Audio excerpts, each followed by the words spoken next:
Hi there, I'm Brandon Babahani, and I'm reporting for Bonobo. Recently, the U.S. has been bombing ISIS in Syria and in Iraq. The conflict has been expanded into multiple countries from Iraq, where it originally started, and from Syria, where it started before that.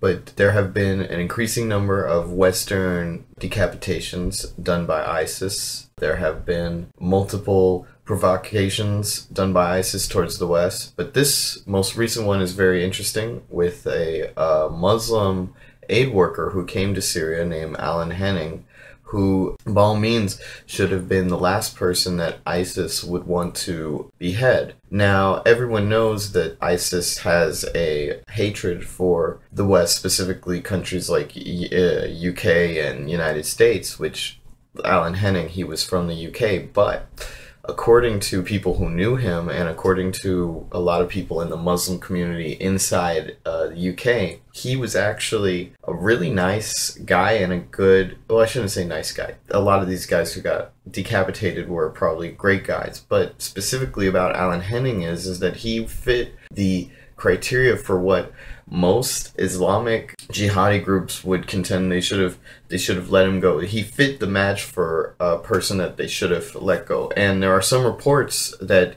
Al-Qaeda even met with some of the ISIS fighters and said that you should let him go, and they refused to, and they were the only group of people interested in executing this guy who was a devout Muslim who came to Syria to help the Syrian people, who was in no way supporting the government of Assad, and they still decapitated him.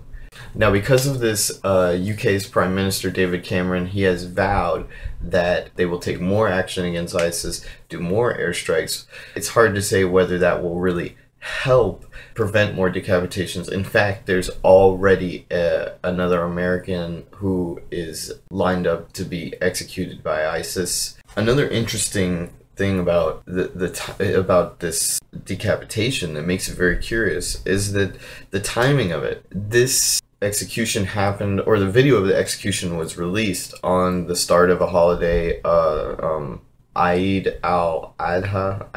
I don't know if that's the right pronunciation or not. Don't send me messages or whatever.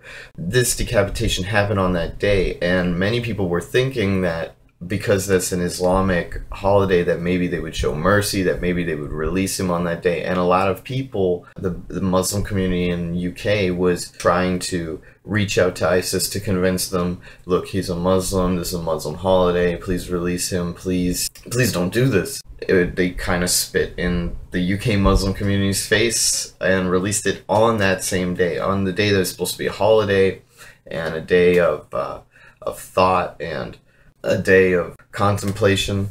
Instead, they released it on that day in what is obviously a provocation of moderate Muslims in the West. So all in all, this is a very strange situation where ISIS is even beheading devout Muslims, and not just Shia Muslims, but Sunni Muslims who even Al-Qaeda affiliates would have refused to assassinate or execute. But I wanted to end with a quote from Suleiman Nagdi of the Federation of Muslim Organizations, who said, "We have to dissociate from two worlds, Islamic and state," he said. "There is nothing Islamic about these individuals, nor is it a state. My question to these young people who might be sympathetic to ISIS is simple.